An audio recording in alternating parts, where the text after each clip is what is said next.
नमस्कार दोस्तों, मैं हूं doctor BM Baghel, principal polytechnic college. दोस्तों, बहुत सारे स्टूडेंट ने हमारे पास यह क्वेरी भेजी, टेंडर की नोटशीट कैसे तैयार की जाती है, टेंडर की नोटशीट कैसे लिखना चाहिए, टेंडर की नोटशीट कैसे प्रिपेयर की जाती, कृपया बताएं। मैंने सोचा कि ये जानकारी तो इंटरनेट में कहीं ना कहीं उपलब्ध होगी। लगातार 3 या 4 दिन तक सर्च किया, लेकिन कहीं भी इस प्रकार की जानकारी, हमें टेंडर से जुड़ी नोटशीट की जानकारी, फिर हमने अपने सामान्य ज्ञान को प्रयोग करके के सामने टेंडर की नोटशीट कैसे तैयार की जाती है ये कोशिश की है, और आशा करते हैं कि हमारा ये वीडियो आपको पसंद आएगा। आप इसको लाइक सब्सक्राइब करना ना भूलें, यदि अभी तक आपने लाइक सब्सक्राइब नहीं किया है तो। टेंडर की नोटशीट कैसे तैयार करें, how to prepare tender note sheet. सबसे पहले ये जानना जरूरी है कि व्हाट इज अ टेंडर,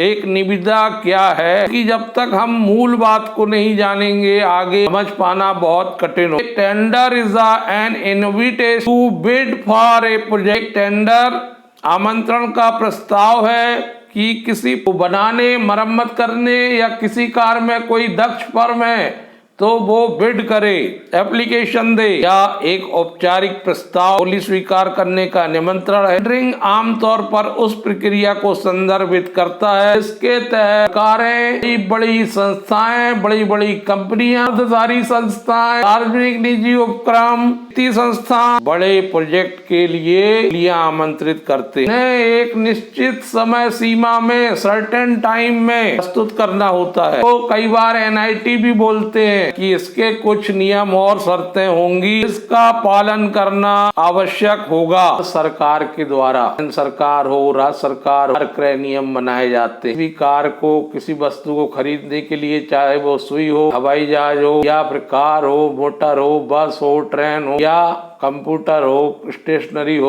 सबके नियम कानून होते हैं। राज्य सरकारें अपने राज्य के लिए भंडार क्रय नियम बनाती हैं, जबकि केंद्र सरकार पूरे भारत के लिए नियमों को की त्यों लागू करना प्रत्येक विभाग का कर्तव्य होता है। राज्य सरकार में मध्य प्रदेश में पालित भंडार क्रय नियम के अनुसार 5 लाख रुपए से ऊपर की खरीदी यदि आप करते हैं तो आपको ई टेंडर बुलाना आवश्यक, और इस प्रक्रिया का पालन करना आवश्यक है। ई टेंडरिंग की प्रक्रिया भवन के निर्माण, मरम्मत के लिए या ऐसे कामों के लिए हो सकती है जो किसी परिसर, कार्यालय या कारखाने के अंदर संपन्न नहीं किए जा सकते। जैसे पुल का निर्माण है, रोड का निर्माण है, नहर का निर्माण है, स्कूल का निर्माण है, कॉलेज का निर्माण, या किसी सरकारी योजना के अंतर्गत भवनों का निर्माण है। ये हमें टेंडरिंग प्रक्रिया का ही उपयोग करना होगा। टेंडरिंग करने का निर्णय ले लिया गया है, सुनिश्चित किया गया है कि बिड आमंत्रित की जाएंगी, औपचारिकताएं पूर्ण करना आवश्यक होता है। सबसे पहले टेंडर डॉक्यूमेंट तैयार करना पड़ेगा। पूरी NIT तैयार करनी होगी, जिसमें समस्त नियम, कानून, सिद्धांत, स्पेसिफिकेशन, कोई निर्माण है तो उसका निर्माण का कुल क्षेत्रफल, साइट का नाम, पत्थर का प्रकार, कार का नाम, कार का नक्शा, अनुमोदित नक्शा जो आर्किटेक्ट या मान्यता प्राप्त इंजीनियर से तैयार किया गया हो, अप्रूव्ड हो, ये सब चीजें टेंडर प्रकाशित करने से पूर्व तैयार, कि ये सब बातें टेंडर के साथ लगेंगी। हर राज्य में और पूरे भारत परियोजनाओं या खरीद के लिए एक अच्छी परिभाषित निविदा प्रक्रिया पहले से मौजूद हो। साथ ही वेंडरों के लिए टेंडर के ओपनिंग, मूल्यांकन और फाइनल सिलेक्शन कंट्रोल करने के लिए भी प्रोसेस होती है। यह सुनिश्चित करता है कि सिलेक्शन की प्रोसेस ट्रांसपेरेंट, निष्पक्ष होना चाहिए।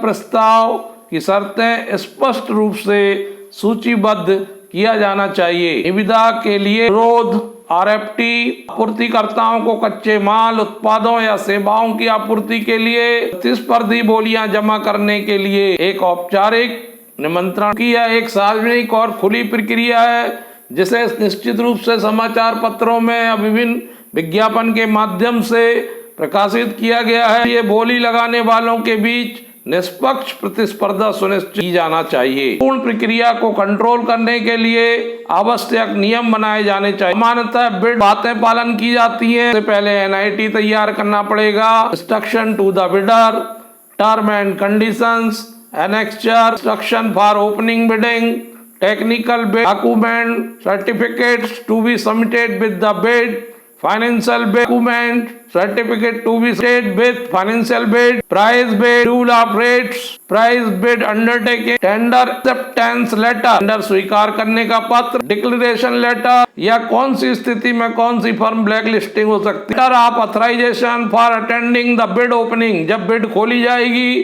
तो कौन फर्म की ओर से उपस्थित होगा, उसको फर्म को चाहिए कि वह ऐसे व्यक्तियों को ऑथराइजेशन लेटर देवे ताकि बिड ओपनिंग के समय उपस्थित रह सकें। Specimen performance security bond, specimen agreement for signing, कई शर्तें हैं दोस्त का पालन करना जरूरी है। मुख्य रूप से 2 लिफाफे प्रस्तुत किए जाते हैं, टेक्निकल बिड का होता है और एक फाइनेंशियल बिड का होता है।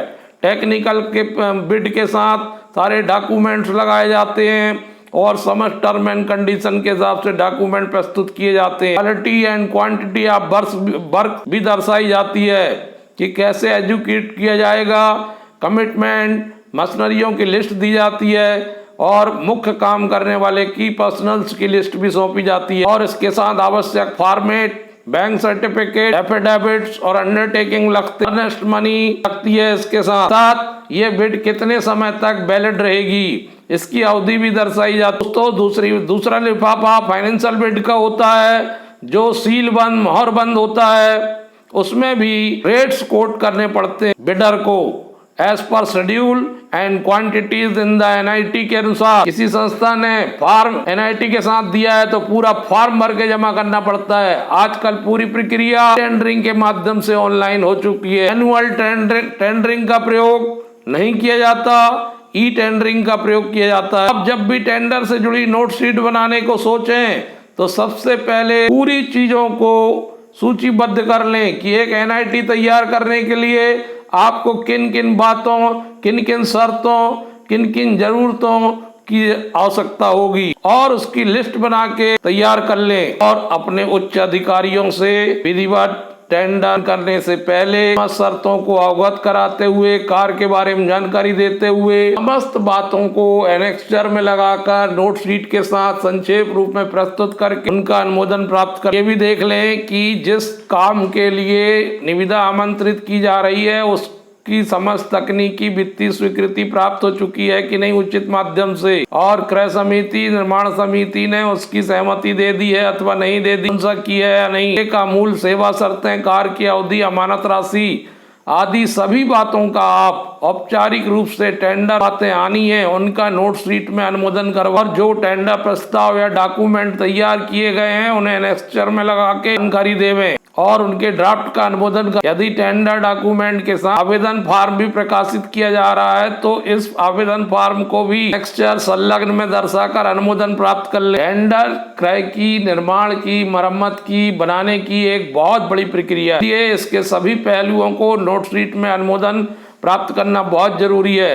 महत्वपूर्ण बातों को पृथक से पैरा बनाकर प्रस्तुत कर सकते हैं। टेंडर खोलने की प्रक्रिया, दिनांक, समय का अनुमोदन सक्षम अधिकारी से लेना चाहिए। इस बाबत आवश्यक निर्देश सभी पक्षकारों को जारी कर दिए जाने चाहिए और इन निर्देशों को भी नोट शीट में अनुमोदन करा लेना चाहिए। टेंडर से जुड़ी संपूर्ण प्रक्रिया केवल एकल नस्ती में होगा, एक ही फाइल में संपूर्ण डॉक्यूमेंट रखे जाएंगे और भविष्य में जरूरत पड़ने पर समस्त डॉक्यूमेंट एकजाई रूप से एक ही नस्ती में मिल जाए यह सुनिश्चित किया जाएगा। उसमें आवश्यक नोट शीट लगाई जाएंगी। अगर आपको सैंपल के रूप में नोट शीट देखना तो इस प्रकार का कागज रहेगा जो भी आपके डिपार्टमेंट में चलता है, हरा, व्हाइट, वो नोट शीट का प्रयोग आप टेंडर की प्रक्रिया के लिए करेंगे। सबसे पहले एक फाइल, सुंदर फाइल लेंगे, उसके नीचे एक पैड लगाएंगे, फाइल को नंबरिंग करेंगे। फाइल के अंदर अगर आप नोट शीट रख रहे हैं तो उसमें पेज नंबर डालेंगे। पेज नंबर डालने के बाद अपने डिपार्टमेंट का नाम XYZ डिपार्टमेंट MP ऐसा लिखेंगे, ये उदाहरण के। उसके बाद सब्जेक्ट लिखेंगे, विषय, टेंडर प्रकाशन से पूर्व आवश्यक संपूर्ण प्रक्रिया का संक्षेप में अनुमोदन बाबत। मैंने एक एग्जाम्पल प्रस्तुत किया है, ये कल्पना मात्र है, लेकिन आप वास्तविक तथ्यों को प्रस्तुत करेंगे। जैसे बैनगंगा नदी में आवागमन को सुगम बनाने के लिए बरसात उपरांत विशाल पुल का निर्माण कराए जाने का निर्णय लिया गया है, जिसके लिए शासन से समस्त तकनीकी स्वीकृतियां प्राप्त हो चुकी हैं। संस्था स्तर पर समिति के द्वारा आवश्यक प्राक्कलन नक्शा आदि का इंजीनियर आर्किटेक्ट के माध्यम से अनुमोदन प्राप्त हो चुका है। सभी विभाग आवश्यक अनुमति प्राप्त हो चुकी है, सहमति मिल चुकी है। एनेक्स्चर 1 से लेके 70 तक draft 1, draft 2, draft 3, draft 4, draft 5 हो सकते हैं। यहाँ पर सबसे पहले इनिशियल स्टेज में जो नोटशीट शुरू करेगा वो अपना नाम और पूर्ण जानकारी देगा। जैसे मैंने लिखा R.K. बघेल, सहायक ग्रेड 3, प्रभारी निर्माण अधीक्षक के समक्ष प्रस्तुत करेगा। अवलोकनार्थ अनुमोदनार्थ प्रस्तुत या अवलोकन करना चाहें, अनुमोदन करना चाहें, और अधीक्षक वहाँ अधीक्षक की पोस्ट लिखेगा। यदि अधीक्षक आपके द्वारा प्रस्तुत की गई नोट से पूर्णतः सहमत है तो साइन करके डेट डाल के आगे सक्षम अधिकारी का पदनाम लिखकर शीट को आगे बढ़ा देगा। इस प्रकार नोट शीट आगे बढ़ती रहेगी तब तक जितने सक्षम अधिकारियों की स्वीकृति की आवश्यकता है उनके सबके नाम लिखते जाएंगे, और वह इंटर डिपार्टमेंट या दूसरे डिपार्टमेंट में जाना है तो वहां पर नोट शीट जाएगी एकल नस्ती के रूप में और अनुमोदित होकर। जब आपकी नस्ती का अनुमोदन हो जाता है, नोट शीट का अनुमोदन सभी माध्यमों से, सभी सक्षम अधिकारियों से हो जाए तो तदोपरांत आप ड्राफ्ट तैयार करके निविदा प्रकाशन के लिए साइट में अपलोड करने प्रक्रिया कर सकते हैं, और 4 पत्रों में या विभिन्न विज्ञापन के माध्यमों में आप अपने विज्ञापन भेज सकते हैं। यह सुनिश्चित करना आवश्यक है कि हमने टेंडर से जुड़ी संपूर्ण प्रक्रिया को फुल प्रूफ तैयार कर लिया है। अब उसमें किसी प्रकार की कोई कमी शेष नहीं रहे, क्योंकि एक बार अगर का प्रकाशन हो जाएगा और उसमें कमियां सामने आएंगी तो फिर और दिक्कत का सामना करना पड़ेगा। इसलिए हमें फुल प्रूफ डॉक्यूमेंट बनाना आवश्यक है। धन्यवाद दोस्तों, वीडियो कैसे लगा इसको आप फीडबैक दीजिए, और क्या जानकारी चाहिए इसी वीडियो में आप लिख सकते हैं, तो हम उस हिसाब से आपको जानकारी देने का प्रयत्न करें। और चैनल को लाइक सब्सक्राइब करना ना भूलें। धन्यवाद।